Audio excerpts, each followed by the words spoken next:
Are you ready? Come on, let's go build blocks. Come on, we're building blocks and we are on our way. Let's get better now and every day. Come on, let's go build.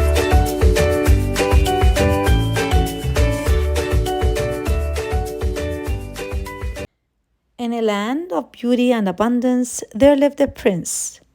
He had a palace and a vast fields of land. And although the prince's life seemed perfect and complete, he always felt that his life was missing something. So one day he decided to go on a journey to find his happiness.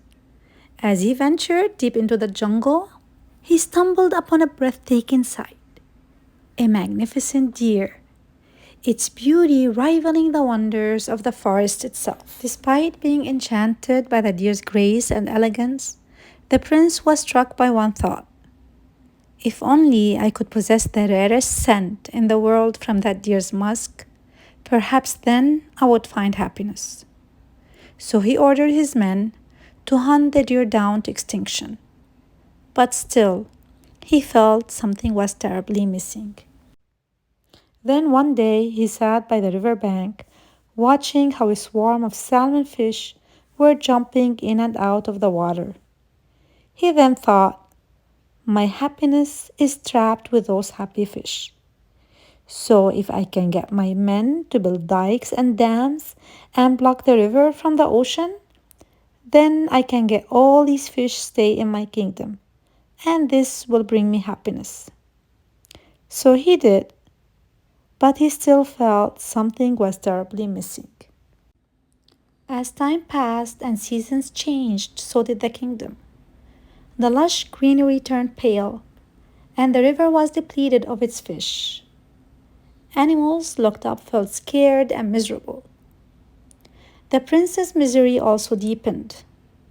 In desperation, he reached out to a woman he had heard had fallen from the sky one day and possessed all the answers.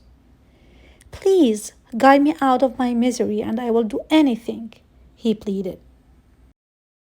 Suddenly, a weak woman appeared before him. Her eyes, a beautiful shade of brown, reminded him of the deer whose head was mounted like a trophy on his wall. Her ivory dress were the color of the tusks that decorated his palace.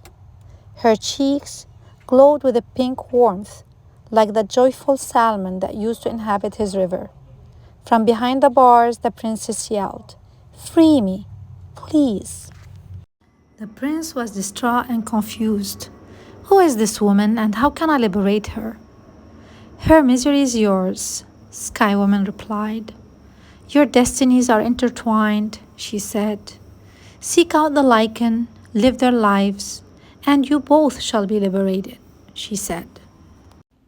The prince looked night and day in search of the mystery lichen, until he found a rock that has a fuzzy layer on it.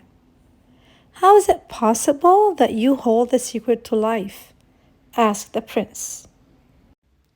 The secret lies in symbiosis, the lichen answered. It's in how my fungus and algae coexist in a mutual exchange. In the relationship of respect, interconnectedness, and reciprocity, they both can thrive. Overwhelmed by the encounter, the prince became haunted by the fear that he may never be able to free the woman. And for this, he will forever be miserable. Then he remembered the princess' brown eyes, her ivory dress, her pink cheeks, and something cleared up. He rushed to his kingdom, freeing all the animals. He opened the dikes, he forbid hunting, and he shared his abundance with the poor. The kingdom thrived again, and the prince was finally happy. Hello everyone, my name is Shana. In the story, the prince was unhappy because his actions were causing harm to the earth. However, he realized that if the earth is thriving and happy, he too will thrive, just like the lichen. What about you? How did you make earth feel today? And how can we make our bond with the earth stronger? Feel free to share your thoughts in the comment section below. Goodbye.